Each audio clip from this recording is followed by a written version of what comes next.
Au nom d'Allah, le miséricordieux, le très miséricordieux. Prière et salut d'Allah sur son saint prophète Mohammed bin Abdallah, ainsi que sur sa famille et ses compagnons, au nom de mon promoteur. Le thème d'aujourd'hui traite de l'historique de la guerre psychologique.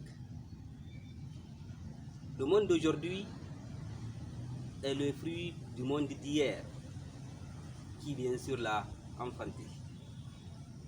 Les croisades ont été en effet la cause de l'hémorragie sanguine pendant 3 siècles. Ces guerres ont contribué à l'émancipation culturelle de l'Europe. Celle-ci avait largement bénéficié de l'apport de la civilisation musulmane. Cependant, l'Europe s'inquiétait de la présence du monde musulman et ou même aujourd'hui considérait cela comme une menace évidente. Le XVIIIe siècle de l'ère chrétienne a vu la poussée de l'esprit anti-religieux en Occident, qui a bien sûr abouti à l'instauration de la laïcité. La religion chrétienne a été, disons, un simple rite, une forme de vulgaire adoration qui a été observée pendant tout ce siècle. Et tout cela a conduit au développement de l'esprit d'agressivité contre l'islam. Un écrivain britannique disait: les croisades n'étaient pas en fait engagées pour libérer la sainte mosquée de Jérusalem des mains des musulmans, ou pour offrir une occasion aux pèlerins chrétiens de visiter ce temple.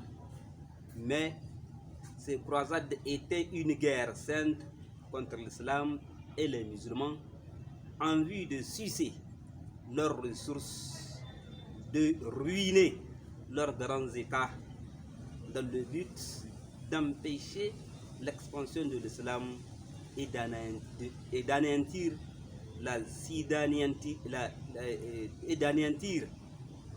l'aspect citadin de l'islam et de détruire en fait la culture musulmane. C'est à peu près ce que cet écrivain disait, qui est d'origine britannique. Les manœuvres militaires organisées par-ci par-là dans les eaux du monde musulman n'ont d'autre but que de contribuer à la guerre psychologique. Les Européens ont constaté par le passé que lorsque les musulmans étaient unis, ils étaient forts. Ils ont dans le passé constaté cela, que la force des musulmans réside dans leur unité. Alors, il fallait les balkaniser en des petits États incapables de se défendre devant une agression extérieure et même interne. Il faut alors les diviser, briser cette force. Désormais, les Européens sont convaincus que leur chance réside dans la balkanisation du monde musulman. Voilà l'option générale qui a été adoptée. Aujourd'hui, le musulman, partout où il se trouve, il est persécuté, voire même dans sa propre maison, par les réseaux sociaux. Cette situation reflète ce que nous avons vécu, ce qu'on avait appelé le printemps arabe, qui a commencé en Tunisie et dont l'auteur, on le sait très bien, ce jeune homme Mohamed Bouazizi, qui, sorti de l'université, n'avait trouvé d'emploi que de vendre des légumes. Persécuté par le régime, il a fini par être succombé, il a fini par se brûler dans le feu où il s'est en fait entièrement il a donné sa vie comme ça, et c'était le début du printemps arabe. Après plus de 60 morts ou 70 morts, le président d'antan avait quitté donc son pays pour l'Arabie Saoudite, une terre d'exil pour lui. Et sa femme, avant de quitter, a emporté avec elle 1,5 tonne d'or. 1,5 tonne d'or. Voilà comment le printemps arabe a commencé en Tunisie. Puis, il a continué en Égypte. Il a fini par faire partir également le président Hosni Moubarak. Et ce mouvement d'ensemble qui a été exploité par l'Europe sans aucun doute et par leurs masses médias a commencé en Tunisie, sans aucune main extérieure. Mais par la suite, il a été exploité. Et ce qui a conduit aujourd'hui à des guerres comme celle que nous avons connue et que nous continuons de vivre à nos côtés en Libye.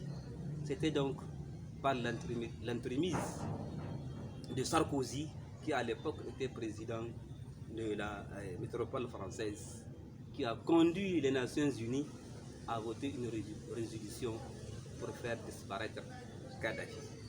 Kadhafi disparu, toute la sous-région a été embrasée. Le Niger, le Tchad, le Mali, qui a été divisé en deux parties, au sud et au vu des Nations Unies qui prétendent défendre l'humanité. Aujourd'hui également, dans le même sens, la Syrie, balkanisée, déchirée, bombardée par les grandes puissances pour satisfaire leurs appétits commerciaux. Vous avez également un exemple, toujours, de cette guerre psychologique qui a abouti à des morts. Et les auteurs en ont aujourd'hui regretté. La guerre qui a été menée contre Saddam. Finalement, Bush, fils, était obligé d'écrire une sorte de mémoire pour montrer qu'il a été trompé par ses agents de renseignement de la CIA et bien d'autres. Et finalement, la démocratie ne s'est pas installée en Irak.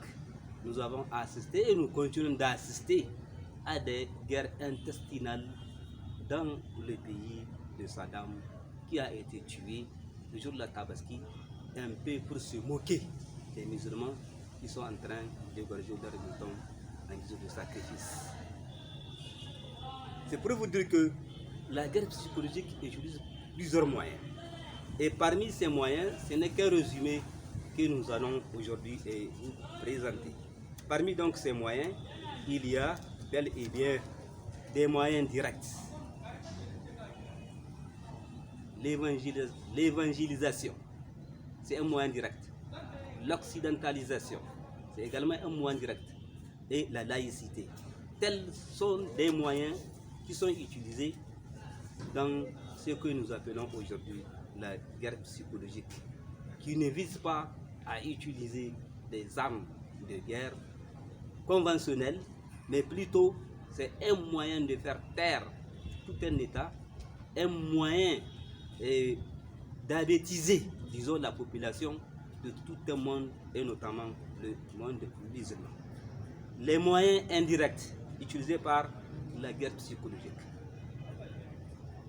Donc, parmi ces moyens, avoir la même mise sur l'appareil, disons, commercial et les centres de prise de décision. Où est vendu l'uranium du Niger? Où se vend le pétrole de l'Arabie Saoudite? Où se vend le cacao de la Côte d'Ivoire? Où, etc. À ces questions, tout le monde peut répondre. Tout se vend en Europe, dans les brousses. Et les pays producteurs ne sont que des complantateurs sans aucun moyen de prendre des décisions dans leurs mains ou même dans leur tête. La destruction du système éducatif. Voilà un moyen indirect, sous prétexte comme quoi on est en train d'apporter un appui à l'éducation. Ce n'est pas du tout en fait un appui, mais c'est une destruction. Le danger de cette domination est qu'elle assure la formation des générations naissantes conformément aux objectifs des plans préétablis et qui pour la suite vont contribuer à réussir leur œuvre de destruction et, disons, de désorientation de la population. Ensuite, parmi donc ces moyens, nous avons la création des administrations éducatives. On crée une administration éducative tout simplement pour piloter de loin tout ce que nous avons comme appareil éducatif. Nous avons également les mass médias qui sont utilisés toujours dans le sens de la guerre psychologique. Bref, les moyens sont énormes utilisés par la guerre psychologique que nous voyons aujourd'hui et qui est en train de détruire nos populations et de désorienter notamment la jeunesse et surtout les hommes politiques. Voilà en bref ce qu'on peut traiter de la guerre psychologique. Sinon, tout un document a été élaboré dans ce sens. Nous allons essayer de travailler là-dessus et de le parachever. Voilà l'essentiel de la guerre psychologique. Nous allons nous arrêter ici pour ce thème qu'on appelle la guerre psychologique. À bientôt. Assalamu alaikum wa rahmatullahi ta'ala wa barakatuh.